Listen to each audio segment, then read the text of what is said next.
What's going on, guys? Welcome back to the channel, and today, guys, we are going to be reacting to a very awesome video. This video is by Eat a Lot, and yeah, crazy channel name, I know. I'll put the link to this person's channel in the description below. And yeah. Anyway, we are reacting to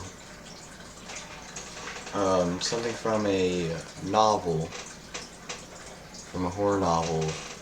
And this novel is by Michael Crichton.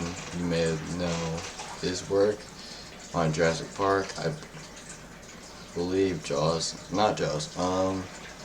But yeah. Anyway, we're going to be reacting to the main road Jurassic Park illustrated scene. And I actually have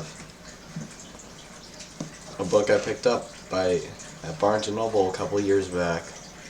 It has two of the novels in one, so that's awesome.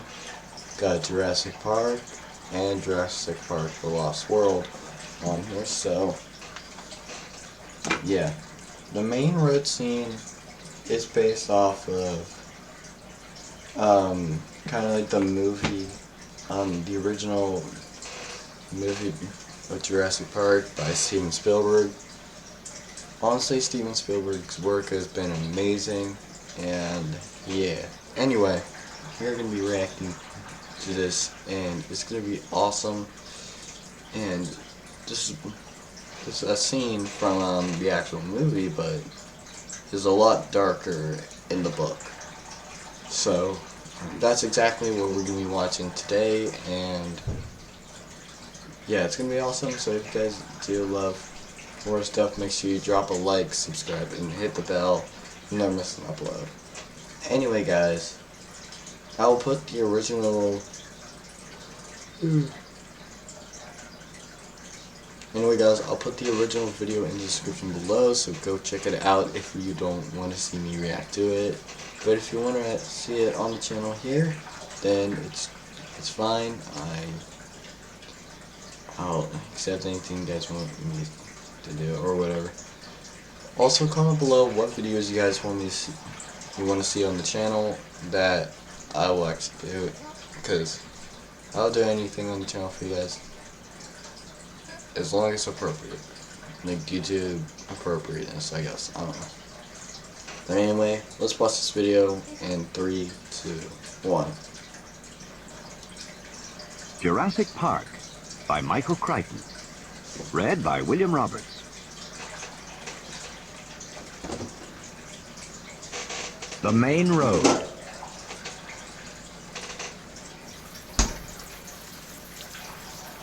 Rain drummed loudly on the roof of the Land Cruiser. Tim felt the night vision goggles pressing heavily on his forehead. He reached for the knob near his ear and adjusted the intensity. There was a brief phosphorescent flare, and then, in shades of electronic green and black, he could see the Land Cruiser behind, with Dr. Grant and Dr. Malcolm inside. Neat. Dr. Grant was staring out the front windshield toward him. Tim saw him pick up the radio from the dash. There was a burst of static, and then he heard Dr. Grant's voice. Can you see us back here? Tim picked up the radio from Ed Regis. I see you. Everything all right?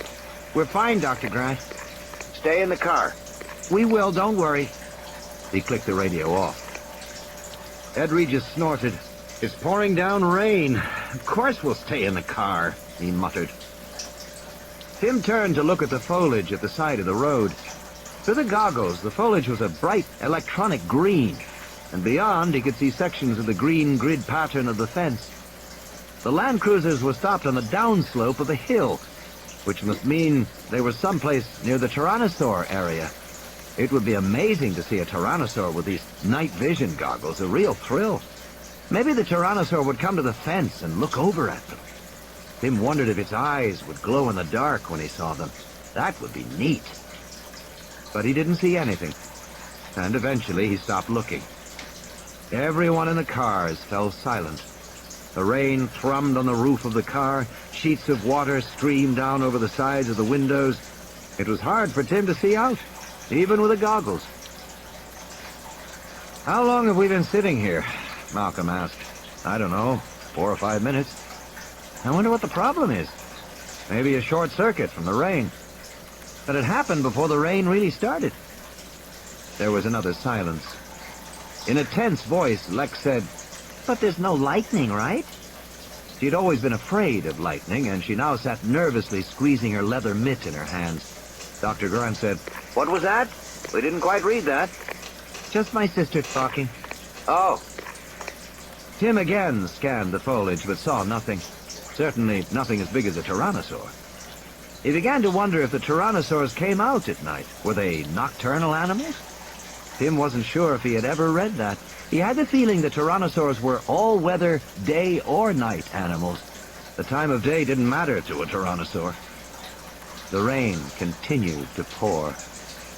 "Hell of a rain," Ed Regis said. "It's really coming down." Lex said, "I'm hungry." "I know that, Lex," Regis said, "but we're stuck here, sweetie. The cars run on electricity and buried cables in the road." "Stuck for how long?" "Until they fix the electricity." Listening to the sound of the rain, Tim felt himself growing sleepy. He yawned and turned to look at the palm trees on the left side of the road, and was startled by a sudden thump as the ground shook. He swung back just in time to catch a glimpse of a dark shape as it swiftly crossed the road between the two cars. Jesus! What was it? It was huge. It was as big as the car. "Tim, are you there?" He picked up the radio. "Yes, I'm here." "Did you see it, Tim?" no, Tim said. I missed it. "What the hell was it?" Malcolm said. "Are you wearing the night vision goggles, Tim?" "Yes, I'll watch," Tim said. "Was it the Tyrannosaur?" Ed Regis asked. "I don't think so. It was in the road." "But you didn't see it," Ed Regis said. "No." Tim felt bad that he had missed seeing the animal, whatever it was. There was a sudden white crack of lightning, and his night goggles flared bright green. He blinked his eyes and started counting. 1 1,000, 2 1,000. The thunder crashed, deafeningly loud and very close. Lex began to cry. "Oh, no!" "Take it easy, honey," Ed Regis said. "It's just lightning." Tim scanned the side of the road. The rain was coming down hard now, shaking the leaves with hammering drops. It made everything move. Everything seemed alive. He scanned the leaves. He stopped. There was something beyond the leaves. Tim looked up higher. Behind the foliage, beyond the fence, he saw a thick body with a pebbled, grainy surface like the bark of a tree. But it wasn't a tree. He continued to look higher, sweeping the goggles upward. He saw the huge head of the Tyrannosaurus just standing there, looking over the fence at the two Land Cruisers. The lightning flashed again, and the big animal rolled its head and bellowed in the glaring light. Then darkness, and silence again, and the pounding rain. "Tim? Yes, Dr. Grant? You see what it is?" Yes, Dr. Grant. Tim had the sense that Dr. Grant was trying to talk in a way that wouldn't upset his sister. What's going on right now? "Nothing," Tim said, watching the Tyrannosaur through his night goggles. "Just standing on the other side of the fence." I can't see much from here, Tim. "I can see fine, Dr. Grant. It's just standing there." Okay. Lex continued to cry, snuffling. There was another pause. Tim watched the Tyrannosaur. The head was huge. The animal looked from one vehicle to another, then back again. It seemed to stare right at Tim. In the goggles, the eyes glowed bright green. Tim felt a chill, but then as he looked down the animal's body, moving down from the massive head and jaws, he saw the smaller, muscular forelimb. It waved in the air, and then it gripped the fence. "Jesus Christ!" Ed Regis said, staring out the window. "The greatest predator the world has ever known. The most fearsome attack in human history." Somewhere in the back of his publicist's brain, Ed Regis was still writing copy. But he could feel his knees begin to shake uncontrollably, his trousers flapping like flags. Jesus, he was frightened. He didn't want to be here. Alone among all the people in the two cars, Ed Regis knew what a dinosaur attack was like. He knew what happened to people. He had seen the mangled bodies that resulted from a raptor attack. He could picture it in his mind. And this was a Rex. Much, much bigger. The greatest meat-eater that ever walked the earth. Jesus! When the Tyrannosaur roared, it was terrifying. A scream from some other world. Ed Regis felt the spreading warmth in his trousers. He'd peed in his pants. He was simultaneously embarrassed and terrified. But he knew he had to do something. He couldn't just stay here. He had to do something. Something! His hands were shaking, trembling against the dash. Jesus Christ, he said again. Bad language, Lex said, wagging her finger at him. Tim heard the sound of a door opening, and he swung his head away from the Tyrannosaur. The night vision goggles streaked laterally, in time to see Ed Regis stepping out through the open door, ducking his head in the rain. Oh my god, this dude Lex said, where are you going? Ed Regis just turned and ran in the opposite direction from the Tyrannosaur, disappearing into the woods. The door to the Land Cruiser hung open. The paneling was getting wet. He left, Lex said. Where did he go? He left us alone. Shut the door, Tim said. But she had started to scream, he left us! He left us! Oh my god. Tim, what's going on? It was Dr. Grant on the radio. Tim! Tim leaned forward and tried to shut the door. From the back seat, he couldn't reach the handle. He looked back at the Tyrannosaur as lightning flashed again, momentarily silhouetting the huge black shape against the white flaring sky. Tim, what's happening? He left us! He left us! Tim blinked to recover his vision. When he looked again, the Tyrannosaur was standing there, exactly as before, motionless and huge. Rain dripped from its jaws. The forelimb gripped the fence. And then Tim realized the Tyrannosaur was holding on to the fence. The fence wasn't electrified anymore. No. Lex, close the door! The radio crackled. Tim! I'm here, Dr. Grant. What's going on? Regis ran away. Tim said. He what? He ran away. I think he saw that the fence isn't electrified. Tim said. The fence isn't electrified, Malcolm said over the radio. Did he say the fence isn't electrified? Yes. Lex, Tim said, close the door! But Lex was screaming. He left us! He left us! In a steady, monotonous wail, and there was nothing for Tim to do but climb out of the back door into the slashing rain and shut the door for her. Thunder rumbled and the lightning flashed. Okay, this girl, I'm guessing her name is Lex. Just the little girl in this. Can't even shut the door because she's so scared. Oh my god. Oh my goodness. Okay. Again, Tim looked up and saw the Tyrannosaur crashing down the cyclone fence with a giant hind limb. Timmy! He jumped back in and slammed the door, the sound lost in the thunderclap. The radio. Tim, are you there? He grabbed the radio. I'm here. He turned to Lex. Lock the doors. Get in the middle of the car and shut up. Outside, the Tyrannosaur rolled its head and took an awkward step forward. The claws of its feet had caught in the grid of the flattened fence. Lex saw the animal finally and became silent, still. She watched with wide eyes. Radio crackled. Tim. Yes, Dr. Grant. Stay in the car. Stay down. Be quiet. Don't move. And don't make noise. Okay. You should be all right. I don't think you can open the car.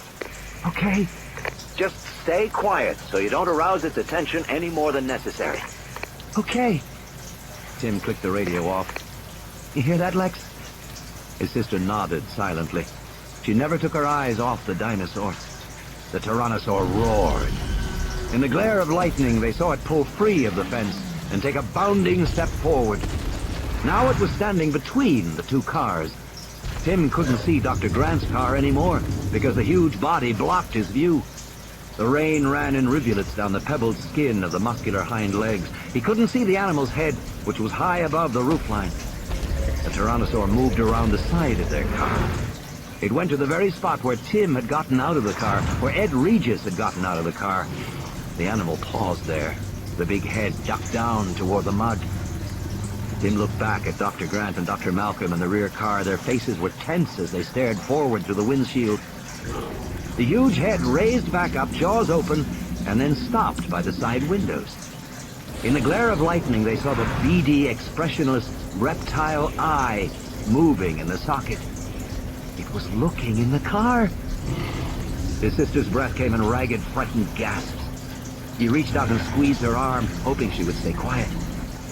The dinosaur continued to stare for a long time through the side window. Perhaps the dinosaur couldn't really see them, he thought. Finally, the head lifted up out of view again. "Timmy," Lex whispered. "It's okay," Tim whispered. "I don't think it saw us." He was looking back toward Dr. Grant when a jolting impact rocked the Land Cruiser and shattered the windshield in a spider web as the Tyrannosaur's head crashed against the hood of the Land Cruiser. Tim was knocked flat on the seat. The night vision goggles slid off his forehead. He got back up quickly, blinking in the darkness, his mouth warm with blood. "Lex?" He couldn't see his sister anywhere. The Tyrannosaur stood near the front of the Land Cruiser, its chest moving as it breathed, the forelimbs making clawing movements in the air. "Lex!" Tim whispered. Then he heard her groan. She was lying somewhere on the floor, under the front seat. Then the huge head came down, entirely blocking the shattered windshield. The Tyrannosaur banged again on the front hood of the Land Cruiser. Tim grabbed the seat as the car rocked on its wheels. The Tyrannosaur banged down twice more, denting the metal. Then it moved around the side of the car. The big raised tail blocked his view out of all the side windows. At the back, the animal snorted a deep, rumbling growl that blended with the thunder. It sank its jaws into the spare tire mounted on the back of the Land Cruiser, and in a single head shake, tore it away. The rear of the car lifted into the air for a moment, then it thumped down with a muddy splash. "Tim!" Dr. Grant said. "Tim! Are you there?" Tim grabbed the radio. "We're okay," he said. There was a shrill metallic scrape as claws raked the roof of the car. Tim's heart was pounding in his chest. He couldn't see anything out of the windows on the right side except pebbled, leathery flesh. The Tyrannosaur was leaning against the car, which rocked back and forth with each breath, the springs and metal creaking loudly. Lex groaned again. Tim put down the radio and started to crawl over into the front seat. The Tyrannosaur roared, and the metal roof dented downward.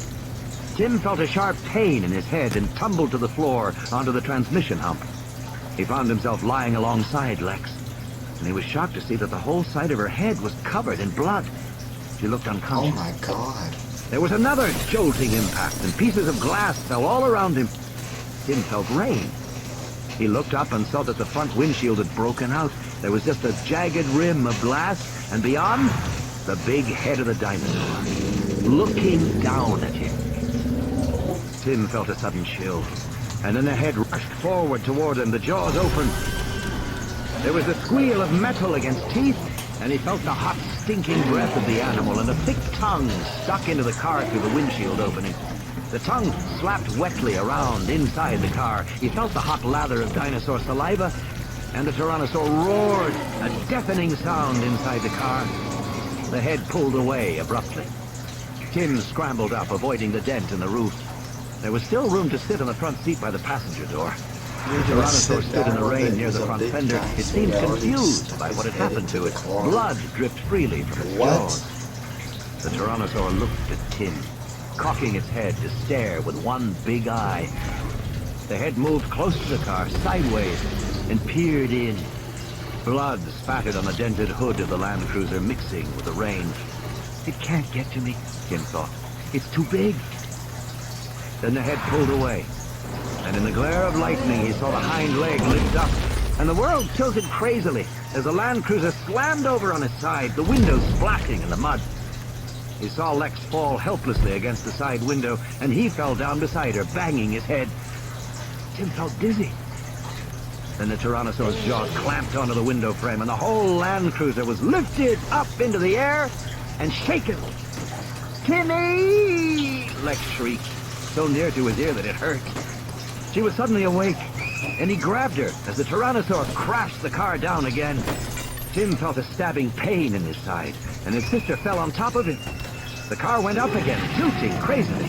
Lex shouted, "Timmy!" and he saw the door give way beneath her, and she fell out of the car into the mud. But Tim couldn't answer because in the next instant, everything swung crazily. He saw the trunks of the palm trees sliding downward past him, moving sideways through the air. He glimpsed the ground very far below. The hot roar of the Tyrannosaur, the blazing eye, the tops of the palm trees.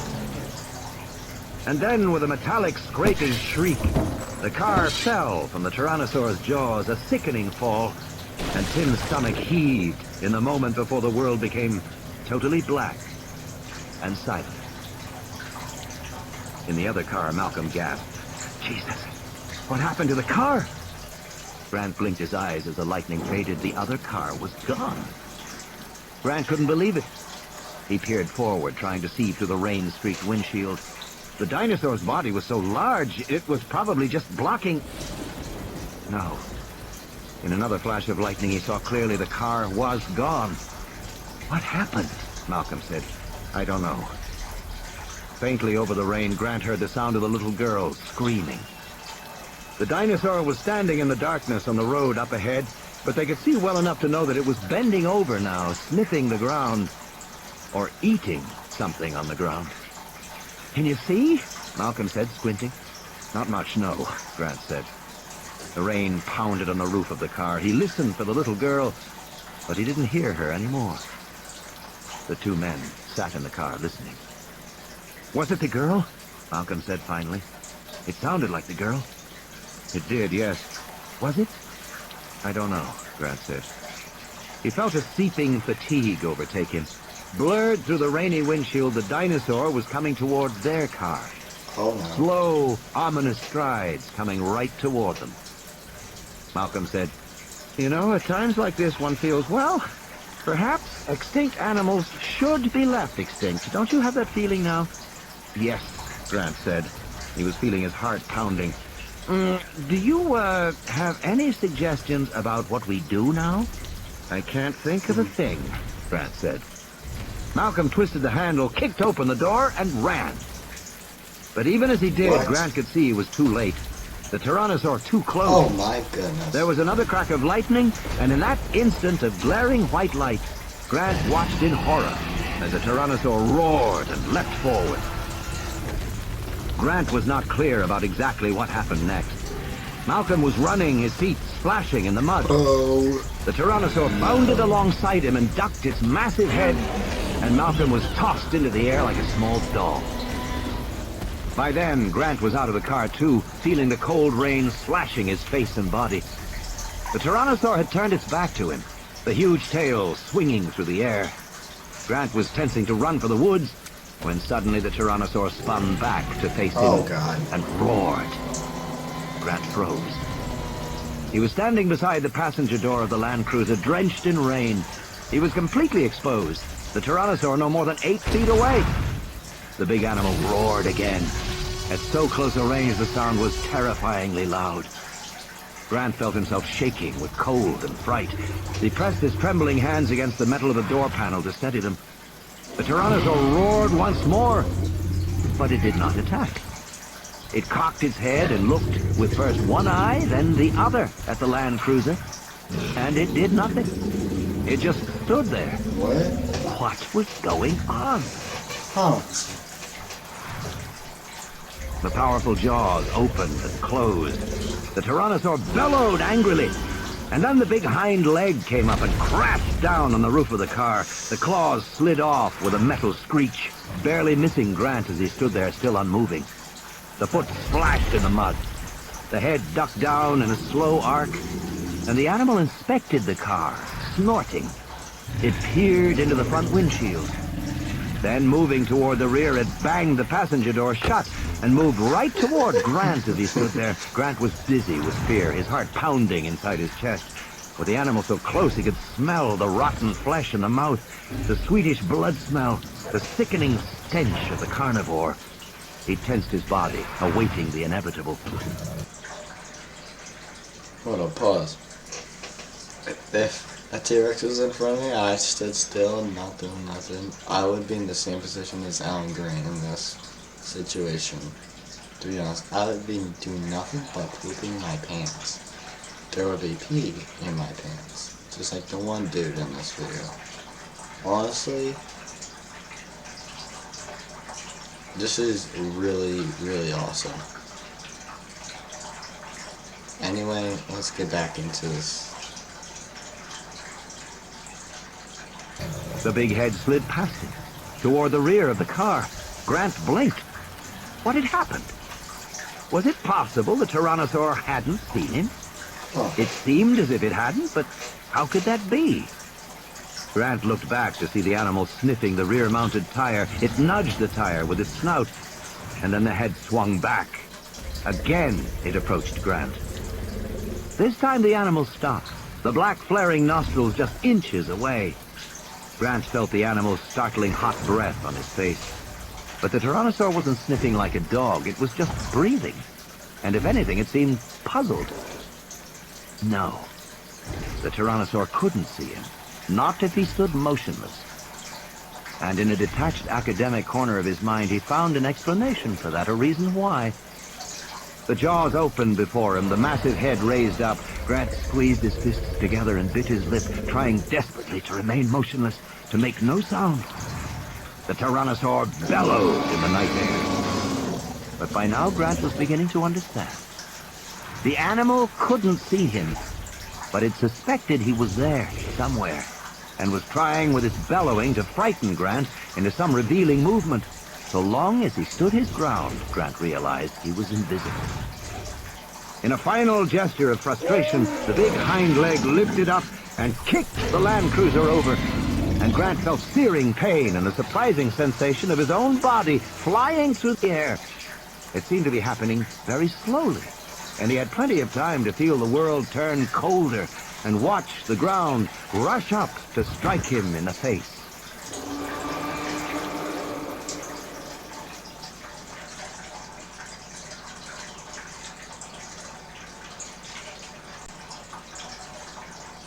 Dang. Honestly, credit to that YouTuber that made this video. That was some awesome illustration, awesome narrating, awesome everything. And it's the exact stuff from the book that actually happened. I read the book, and I might read it after I make this video, so yeah, I'm gonna read that chapter. Anyway guys, hope you enjoyed this video. If you did, make sure you drop a like, subscribe, and hit the bell. Also, get the merch, the link is down below, as well as my Twitter, which you can go follow, where I'll post tweets, and I'll also kind of try and DM some other YouTubers, as well as some people that have updates on the Five Nights at Freddy's movie, which honestly I am hyped for. I hope you guys are too. Anyway guys, also I will put the original video link in the description, as well as the creator that made this video. Awesome work. I know this video is going to get copyright claim instantly, but anyway guys, I will see you guys in the next one. Thank you guys for watching, and I'll see you in the next one. Peace.